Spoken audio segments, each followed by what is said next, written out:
kalian, sebelum ada novel, film, bahkan media sosial, masyarakat Indonesia sudah memiliki cerita yang diwariskan secara turun-temurun.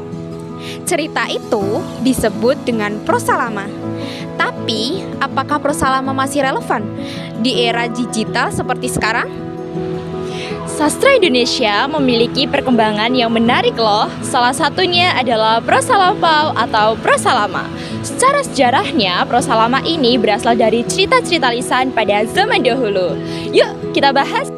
Prosa lama merupakan sebuah karya sastra berbentuk cerita yang berkembang sebelum era modern.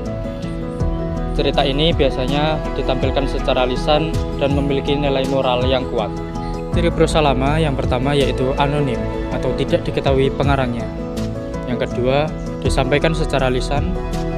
Yang ketiga, bersifat tradisional. Keempat, mengandung nilai moral.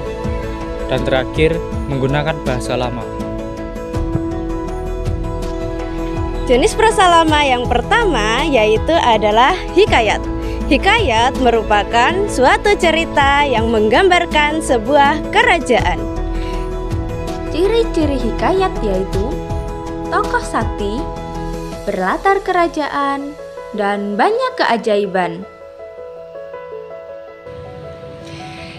Jenis prosa lama yang kedua, tentunya teman-teman sudah tidak asing dengan dongeng kan? Jenis prosa lama ini menggambarkan imajinasi dan memiliki makna yang terkandung di dalamnya.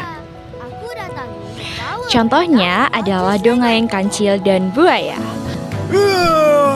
Berani kau tunjuk muka? Buat apa kau datang sini? Nak kena makan? Kejap. Jangan marah-marah. Aku datangi membawa perintah Raja Sulaiman. Raja Sulaiman? Salah satu dongeng yang sangat terkenal adalah Bawang Merah dan Bawang Putih. Dongeng ini menceritakan tentang bawang putih yang memiliki sifat baik hati, rajin, sabar, dan suka menolong. Sebaliknya, bawang merah dan ibunya memiliki sifat iri, malas, dan serakah. Dongeng selanjutnya adalah Putri Pendiam dan Putri yang Banyak Bicara. Kisah ini menceritakan dua putri yang memiliki sifat berbeda. Putri Pendiam dikenal bijaksana karena selalu berpikir sebelum berbicara. Sedangkan Putri yang Banyak Bicara sering berbicara tanpa mempertimbangkan akibat dari ucapannya.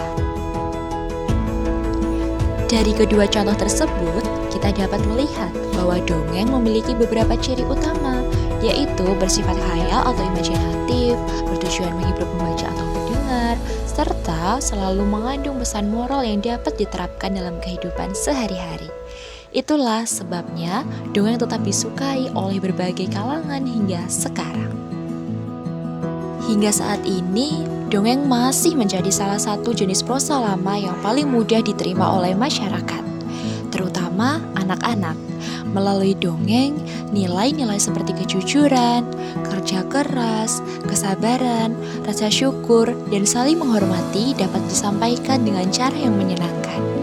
Tidak hanya melalui buku, kini dongeng juga hadir dalam bentuk film animasi, video pembelajaran, audiobook, hingga konten di media sosial.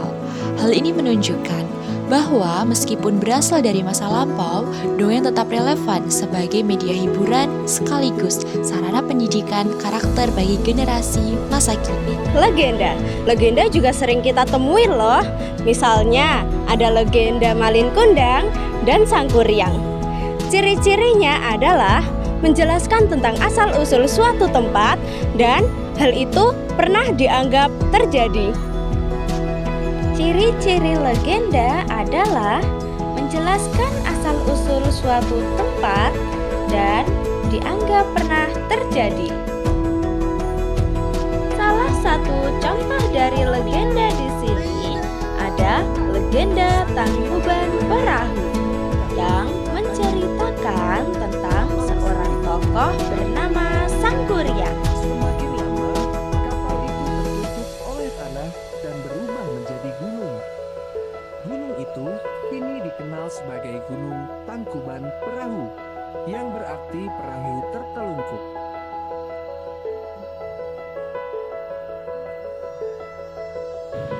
Yang terakhir adalah mitos. Mitos merupakan cerita yang berkaitan dengan kepercayaan masyarakat terhadap makhluk berkekuatan supranatural. Mitos memiliki ciri cerita yang berkaitan erat dengan kepercayaan masyarakat dan dianggap memiliki nilai sakral. Cerita ini biasanya menjelaskan asal-usul suatu tempat, peristiwa alam, atau makhluk gaib yang dipercaya benar-benar ada.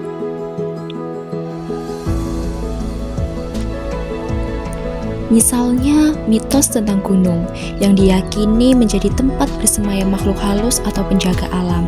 Meskipun belum tentu dapat dibuktikan secara ilmiah, mitos tetap diwariskan dari generasi ke generasi sebagai bagian dari tradisi dan budaya masyarakat.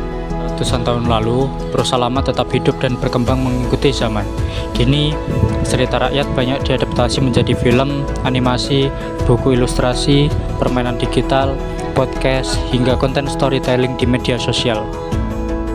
Sama halnya dengan jenis sastra lainnya, prosa lama pada hakikatnya merupakan sebuah media yang diciptakan oleh para leluhur kita. Melalui jaringan cerita, mereka menyampaikan kompas kehidupan dan tuntunan moral dengan cara yang sangat halus tanpa pernah terdengar menggurui. Itulah mengapa di tengah kepungan dunia modern yang bergerak serba cepat dan digital ini, kehadiran prosa lama menjadi sangat berharga. Melalui kisah-kisah tradisional ini, kita tidak hanya sekedar bernostalgia dan mengintip keindahan masa lalu, tapi juga diajak untuk mengambil peran yang lebih besar, yaitu menjaga dan merawat warisan kebijaksanaan leluhur agar tetap hidup di masa kini. Prosa lama bukan hanya sekedar cerita kuno. Di balik kisahnya tersimpan identitas bangsa yang patut untuk kita jaga. Nah, menurut kalian, dari keempat jenis prosa lama tadi, mana yang paling menarik? Tuliskan di kolom komentar ya. Dan jangan lupa bagikan video ini agar teman-teman kalian mengetahui kekayaan sastra Indonesia.